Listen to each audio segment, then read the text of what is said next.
มาส่งค่ะมาส่งพี่น้องก็เขาขอต้องมาตั้งเสียงเหนือ Facebook YouTube เงินไลน์ทั้งหมดค่ะเนาะเมื่อในข่าวเดี๋ยวมาซับเรื่องนี้ล็อกไลน์เซอร์ตือแอปเคพัด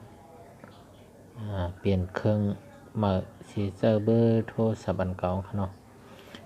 สมมติว่าโทรศัพท์เขาอันเก่าก่อนเนี่ยผมนั้นก็ให้เปลี่ยนเครื่องใหม่เนี่ยนะเอาครับสั่งป้อมนั้นก็อันเครื่องเก่าเขาก็ให้เขาขึ้นรถไปให้ขึ้นรถม้าเหมือนในคณะเอาค่ะออนดังสุดได้แต่ไรรถม้าแอปขี่พัดในเขานะครับเบอร์ว่าเตรียมเฮเสียงเขายามในค้าเดี๋ยวรถม้าไว้เรียบร้อยแล้วค่ะเอาป้อรถม้าก่อนเนี่ยเขากำลังเขาเด็กเขาว่าดีแอปขี่พัดคณะเด็กเขากำลังค่ะ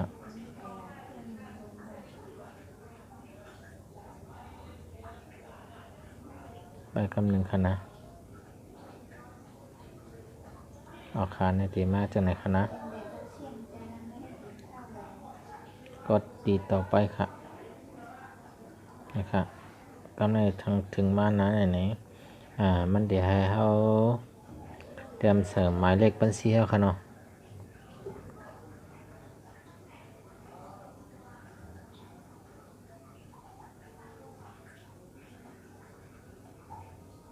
นี่ค่ะนะเสริมหมายเลขบัญชีเขาเลยกำลังทำหมายเลขพาสปอร์ตเขาค่ะนะหมายเลขพาสปอร์ตเขาจะก็เตรียมใส่ปัญหา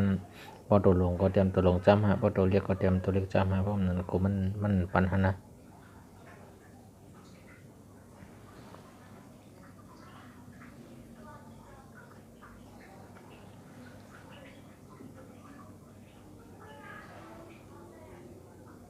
โอเคนะครับสั่งว่าเขาเสริมหมายเลขพาสปอร์ตเขา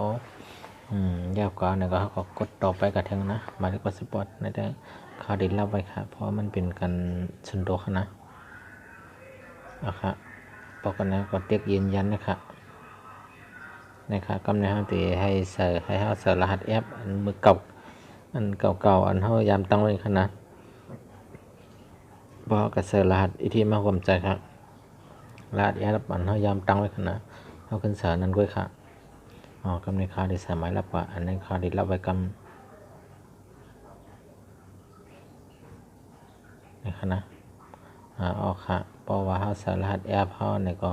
ในคณะมันเดี๋ยวว่าดำเนินการเรียบร้อยแล้วในคณะมันเด็กเข้าแล้วครับนะครับอาคารนะครับมันเดี๋ยวให้เราตั้งค่าผ่านทั้งหมดค่ะนะพอมาถึงกันเลยก็เขาก็เปิดใจทั้งหมดสีเขียวทั้งหมดก็กดต่อไปค่ะกำในขึ้นสารหัสแอปพลังกรรมนะ